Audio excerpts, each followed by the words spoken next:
Aloha and welcome to Island Alert, the show where we talk to Kauai's first responders. I'm Max Richardson, and you're about to watch part 2 of my interview with Officer Johnny Anderson, Kapa High School's school resource officer.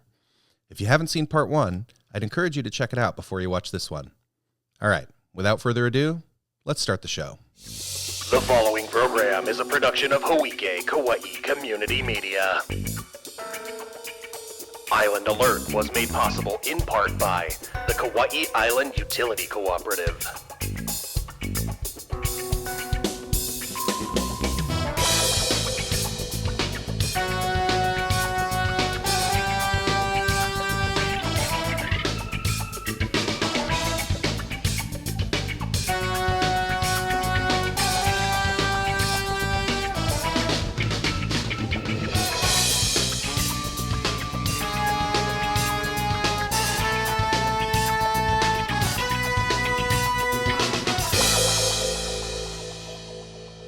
Sounds really busy, too. It sounds like you almost have two different jobs that you're doing at the same time because you're a police officer, but you're also like a school faculty member almost. And that's, yeah, it's just one of the different hats that we do, you know, an additional hat. Yeah. But it takes a special person to be a school resource officer and be good at it.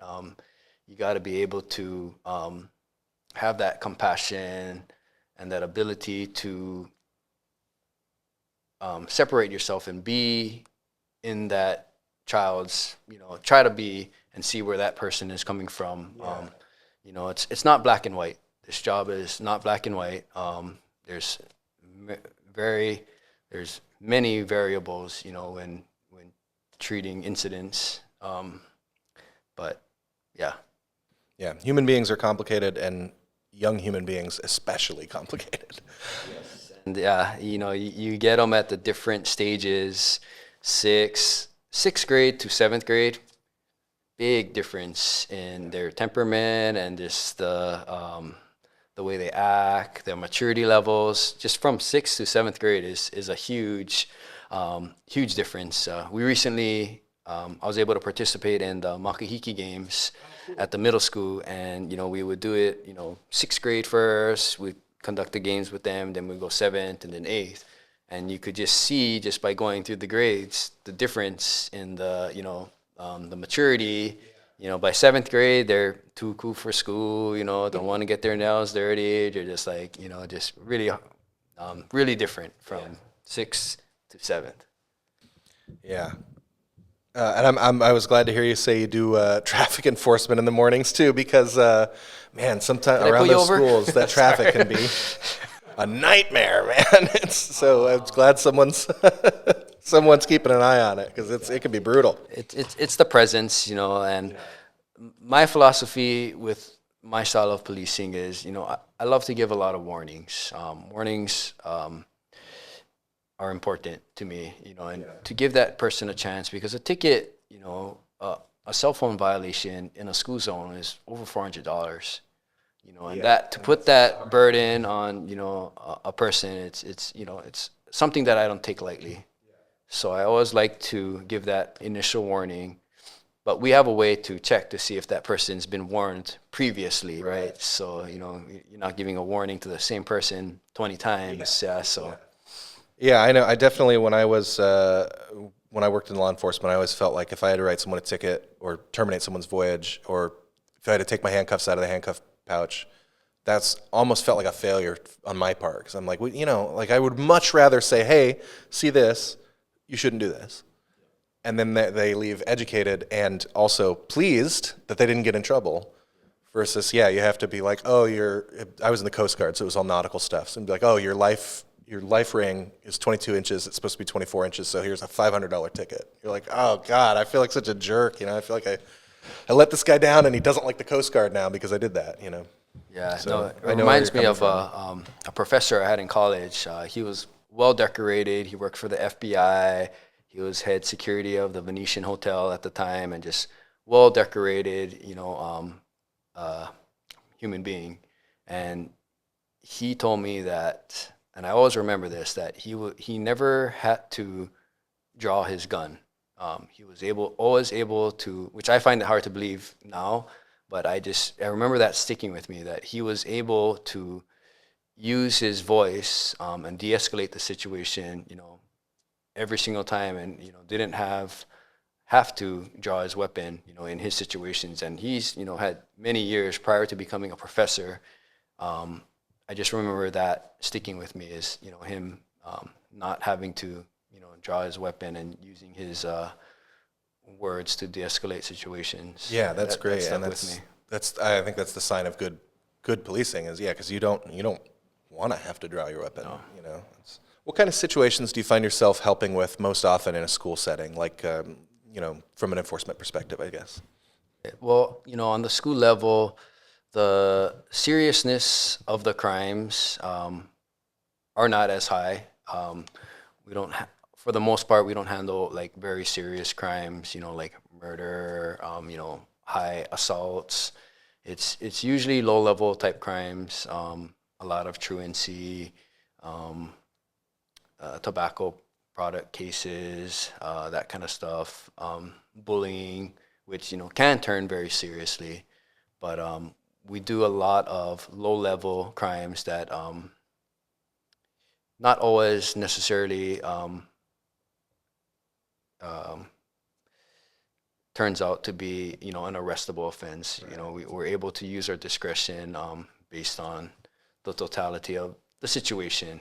Yeah, so a lot of low level. Unfortunately, back in the days, there was a lot of cigarettes smoking, right, where you could smell a mile away. Nowadays, it's vaping, and you have pineapple, you have mango, cotton candy flavors. So these kids are just, it's pretty bad when it comes to the tobacco products and the amount of kids that are doing it. I feel like nowadays there's more of a problem with those type of things than there ever was back in the days. Because me growing up, it was cigarettes. I never smoked them, but like only a handful of kids would probably do that. But nowadays, like with the vapes, and the accessibility, and it's a huge problem. But yeah, now you got to be Dick Tracy to figure out if somebody's vaping because you're like, oh yeah, it smells like cotton candy. Well, that could be anything. It could be a perfume, Yeah. that kind of stuff. Yeah, So or it smells like lilikoi. Well, it's Kauai. It smells like lilikoi a lot of the time, as the Yeah. cafeteria and stuff. Yeah. But yeah, I can only imagine how tricky it is unless you actually see a kid with a vape in his hand to know someone's vaping. All right, so we touched on it a little bit. How do you handle tense situations or conflicts, maybe situations that might threaten to or might actually move towards a physical problem while still helping everyone feel safe and supported? So like we spoke about before with that professor, not having to draw his gun and the importance of de-escalation.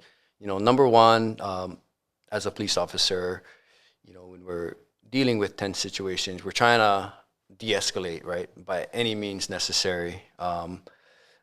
However creative, we have to get that de-escalation or cooperation is huge, because the kids, they're smart. They can see it if you are freaking out or you're getting angry. So you got to really be able to watch yourself, because the kids will see it, and it'll affect the way they respond to you. If you're freaking out versus trying to stay calm and cool, in the situations, and the confidence that you have and you show when you're calm in stressful situations, is, I think, what affects other people's or teachers or people that's watching, lets them know that they're safe, like, oh, this officer, he knows what he's doing. We're okay. Yeah, that makes a lot of sense. Yeah, if the police officer's scared, then I should be scared. But if the police officer's calm, then he probably has it under control.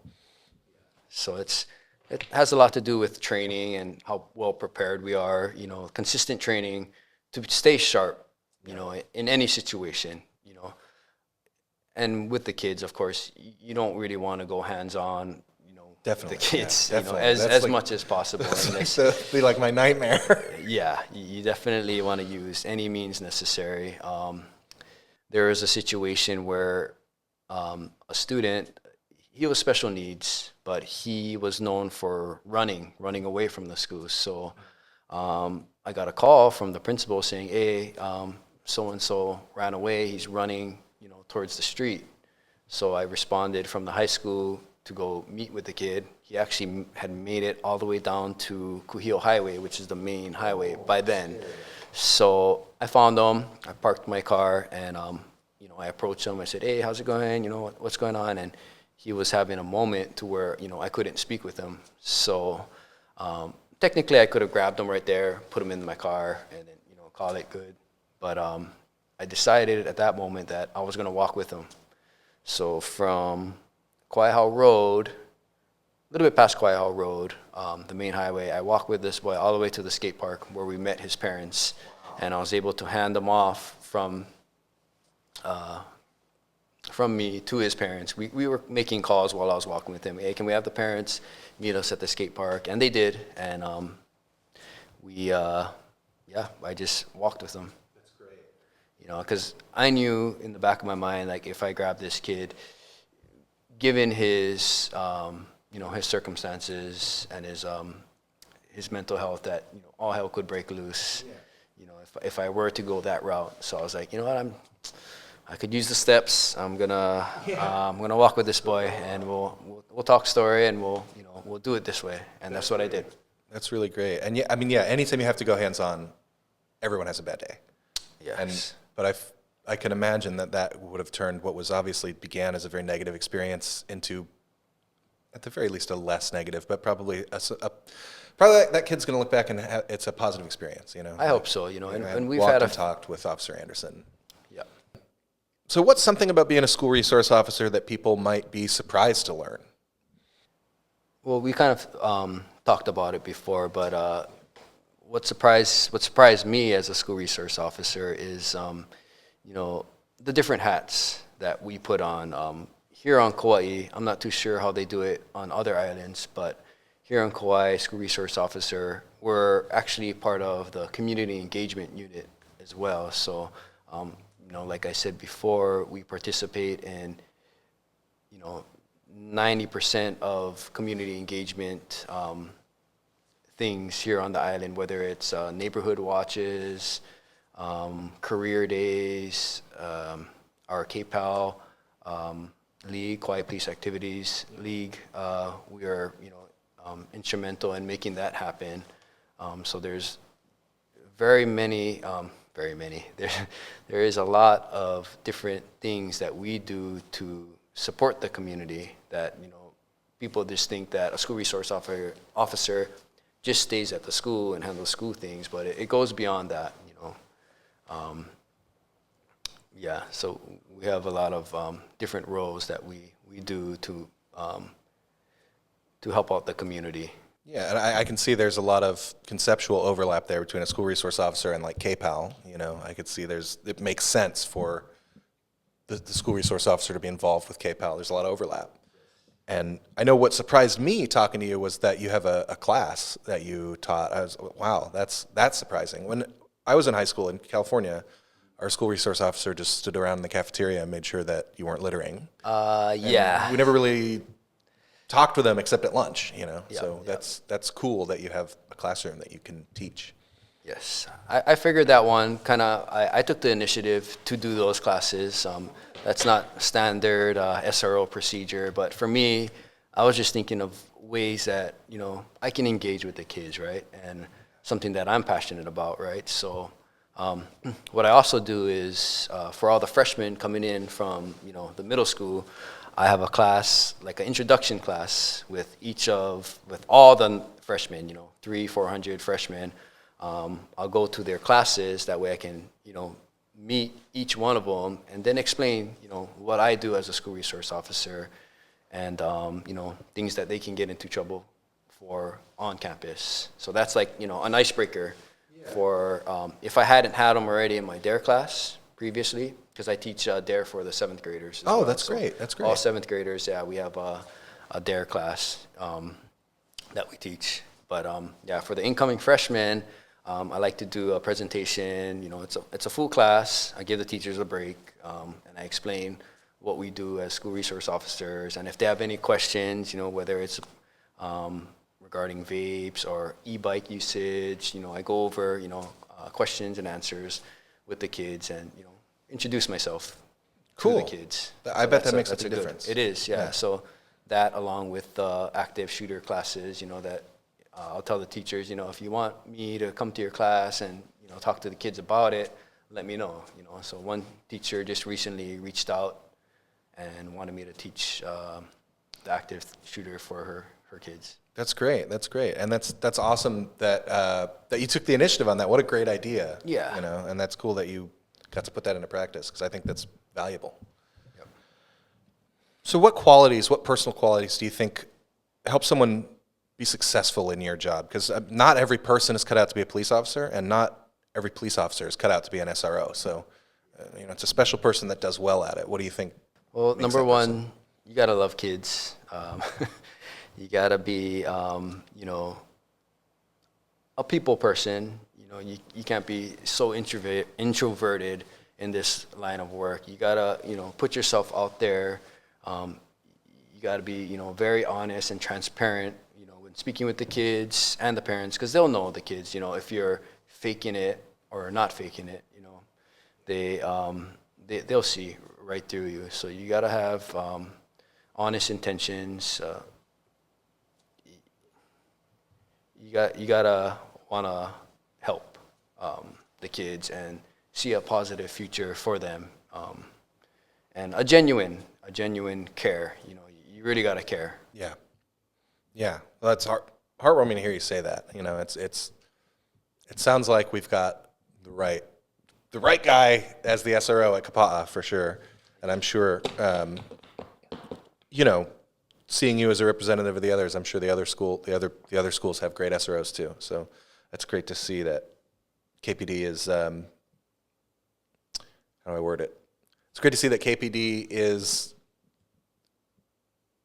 taking that proactive role in, helping make people's lives more positive. So we talked about some ways that you help schools stay prepared for big emergencies. What are some ways that you stay prepared, or that you help students and staff stay prepared for smaller emergencies? What are some of the less alarming and more just sort of day-to-day ways that you keep people safe? Well, one of them is that traffic enforcement in the mornings for, the people bringing the kids to school and the students themselves, the ones that can drive. As a school resource officer, you need to work well with others. And, my team at the school is the security staff, the teachers, and then the principals and the vice principals, right? So we always make it a point to communicate and talk about, the recent issues, whether, we suspect that the kids are doing drugs in the bathroom or somebody's bringing it in. So we're on alert with that. I always talk to the security staff to make sure that they're prepared and safe when, handling any type of foreign substances.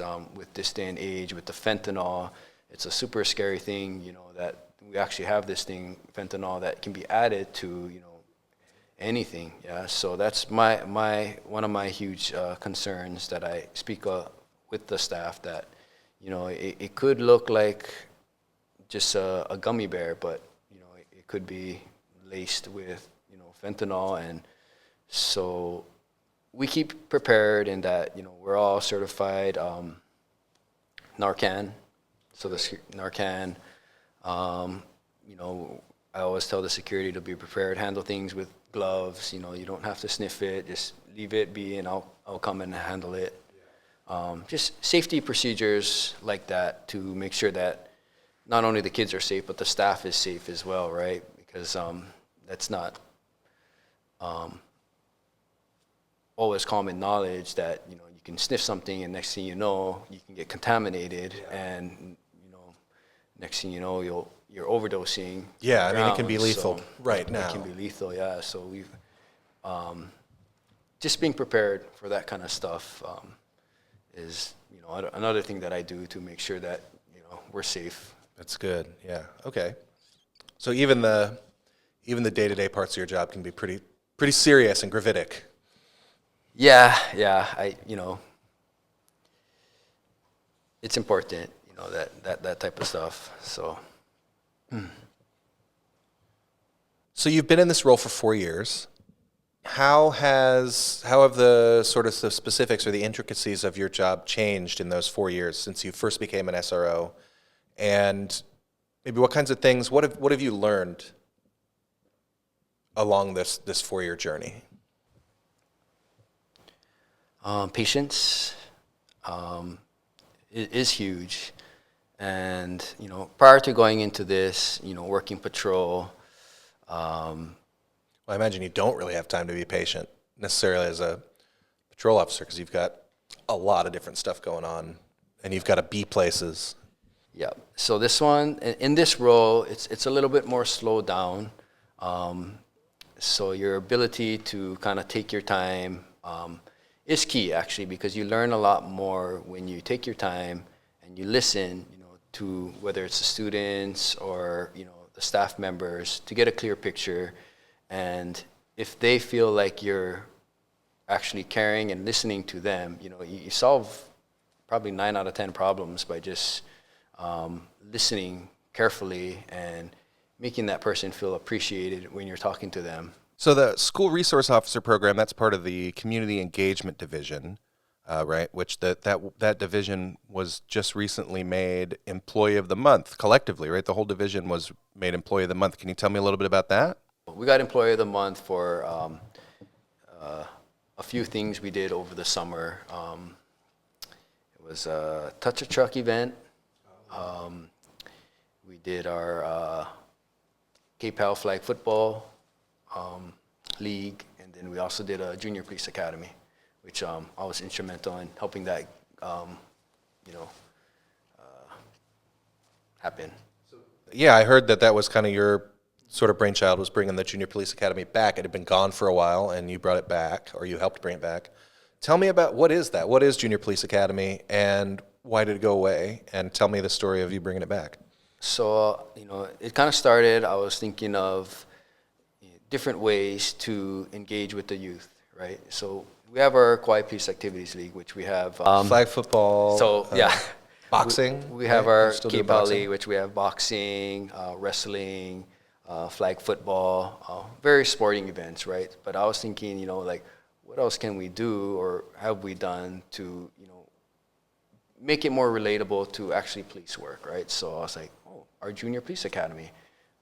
You know, we haven't had that in a while. So I, you know, did some research on the previous ones that we had, and I was like, okay, let's do this. Let's bring back this junior police academy. Whatever it takes, let's make it happen. So luckily, I have a lot of supporting staff, you know, supervisors that gave me the thumbs up and said, yeah, go ahead, let's do this. So my goal was to make a fun learning curriculum, you know, for the kids, kind of like a sampler of what we do as police officers. You know, starting from, you know, we actually started with our physical readiness tests. What is the Junior Police Academy? Okay, so the Junior Police Academy is a way for us to show young people what the Kauai Police Department is about and the different jobs and tasks we do as police officers. So what we wanted to do is we wanted to show the students a well-rounded view of what it is like to be a police officer, from investigations all the way to the courthouse. So we did a mock scene for the students. We had 13 students total. where they worked together to investigate a crime. They found the suspect, arrested the suspect, wrote a report, and then they went to court. So we worked with the prosecutors to set that up. We had a mock trial to where they got to see, all the way to court what happens there. So I wanted it to be, fun, learning for them. That way they can see what we do and hopefully, maybe spark an interest in our line of work, whether it's the crime scene, investigator portion, maybe they want to be a lawyer, police officer. So in addition to that part, we also had various demonstrations where, we had our K-9 unit do demonstrations for them. We also had our drone team come and show, the different drones, which I believe is the future. That drone thing is crazy, what they can do with the drones now. Yeah, as a cameraman, drones are a huge game changer. So I can only imagine from as a law enforcement officer or just as a law enforcement agency, what a force multiplier it can be. It is, yeah.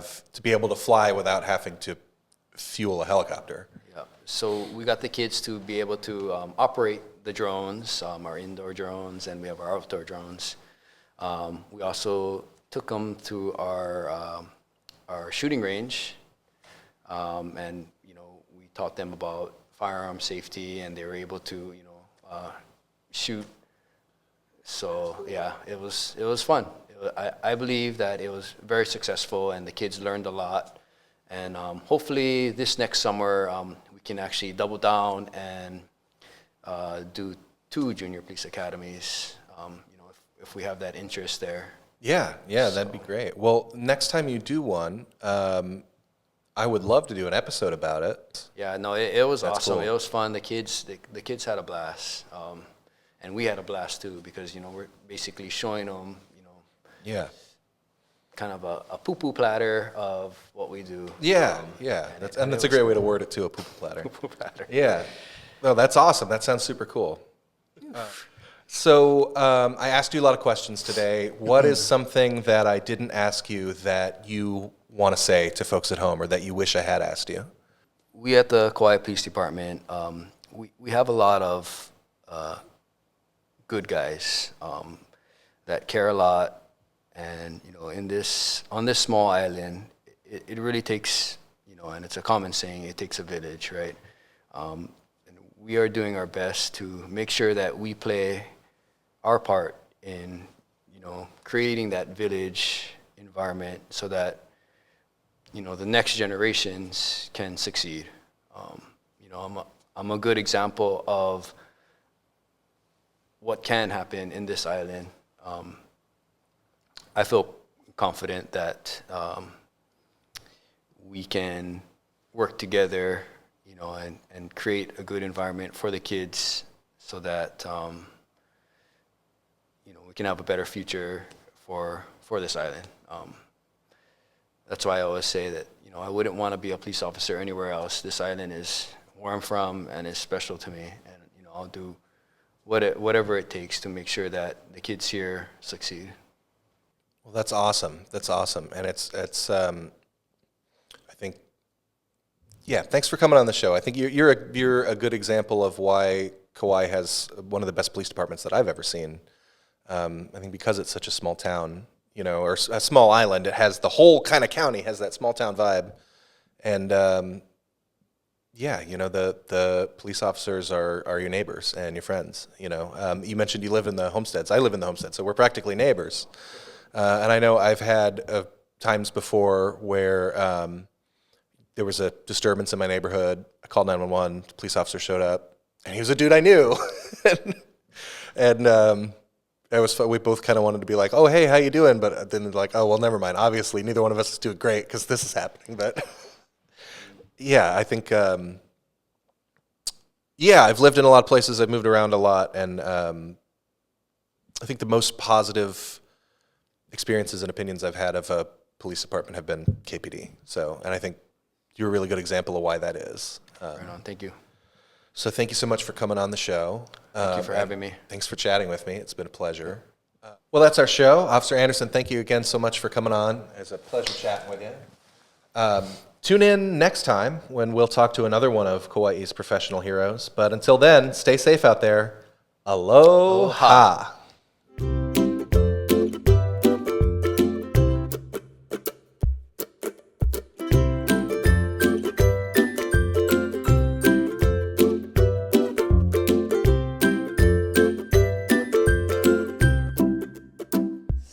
Tiana wrote basically all these questions, and I was like, oh, you shouldn't have to do that. I'll look through them and I'll like revise them to make. And I changed the wording here and there, but I was like, these are already great. I don't need to do anything with them. And like, there's that part of the ego part that's like, well, I got to rewrite them so that they're my questions. But I was like, you know what? These are just so good. I don't need to change them at all. So I'm just gonna print out what Tiana emailed me and ask those.